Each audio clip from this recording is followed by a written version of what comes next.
I have titled my presentation The Hidden Journey, Breaking the Silence and Saving Lives. What is this all about? You see,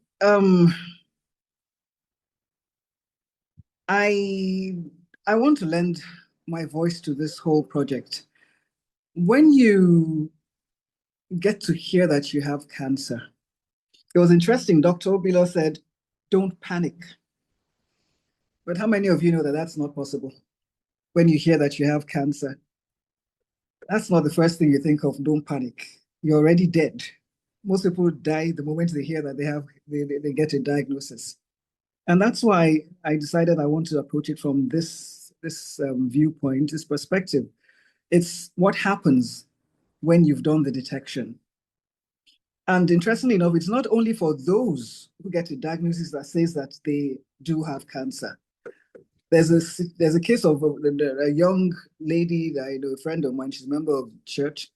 My 60th birthday, I what I did was not the usual party. I had something like this, a program for a cancer awareness program, and I brought vendors on site to do on-site testing, all paid for people who were interested who attended.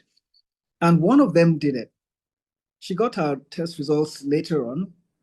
Nothing was wrong, but that was the beginning of months of problems for her. She couldn't it got so bad that even a mosquito bite was a potential cancer lump for her. So that's just to tell you how bad it can get. So my approach is the emotional journey that follows, which often remains very silent. Okay.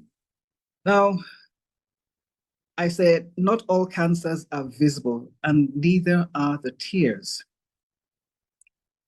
I have learned that the hardest part isn't always the diagnosis. It's what follows, the quiet fear, the shame. And yes, there's a shame. I didn't realize it existed until I had cancer. People, I don't know why that is. But there's an internal war that goes on. You're dealing with people. Sometimes you hear things like, maybe is the things that you committed. I mean, that's really the most hurtful thing you can say to somebody who's been diagnosed. But it does happen. And behind every diagnosis is a person who is navigating fear, uncertainty, and identity shifts. I don't have much time to delve into each of these things, but I just wanted to put it out there. Even when someone looks strong or fine, they may be battling anxiety, stigma, and silent questions like, why me? Will I survive? Will life ever be the same? And these are valid questions because at one stage or the other, you're asking yourself these questions. Now, cancer does not only attack the body, it touches the mind, it touches the spirit, the family, and the community. If any of you has been around or in close proximity to somebody who has cancer, when I say close proximity, I don't mean you walk into a hospital and you see someone with cancer. I mean somebody who is within your immediate circle. You know that it's not only that person that's going through cancer, everybody that's within that proximity is going through cancer as well. That's why I said it affects the community as well. And this is the portion of the journey that most people struggle the most with. So I said early detection is your first line of defense against cancer, like Dr. Obilo has said. But then so you get detected. Sorry, then the cancer gets detected, then what? Early detection saves lives, but we must ask what happens afterwards. It's one thing to catch cancer early, it's another thing to catch the emotional fallout, the isolation, the mental spiral that happens. And I've seen people who catch cancer early, but they still end up going because they're consumed by fear, the stigma they encounter from people who don't understand, and the despair that comes with all your thinking. People don't understand how powerful the mind is. And once the mind takes over, I mean, it can do so many things to you. So screening, awareness, and prompt medical action are critical, like Dr. Biller has said. But here's a question that we rarely ask. After the diagnosis comes shock. Yes. When he said don't panic, that's difficult. Because first of all, it's shock. For most people, it's shock. How did this happen? You know?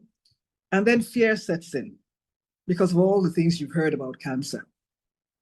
Your immediate whatever is, so this is how I'm going to die. Now, that's not to say everybody's going to die. I'm still alive, and this is 4 years post-diagnosis. I'm still here, and I'm thankful.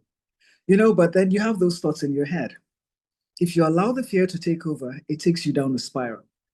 Then the next thing is you begin to Google. You go everywhere. You're looking for information. There's an information overload. Whether it's good or bad information, you soak it all in. And all of them have a way of just messing with your brain. And then there's emotional isolation because a lot of people don't understand what you're experiencing. You can't explain to them how you feel, and they don't get it. Most patients are medically supported, but emotionally unprepared. So while early detection saves the body and medical care treats the body, community support and compassion help sustain that person. Early detection does save lives, but early emotional support is vital because it helps preserve dignity. Now, I'm talking about interrupting this cycle of despair.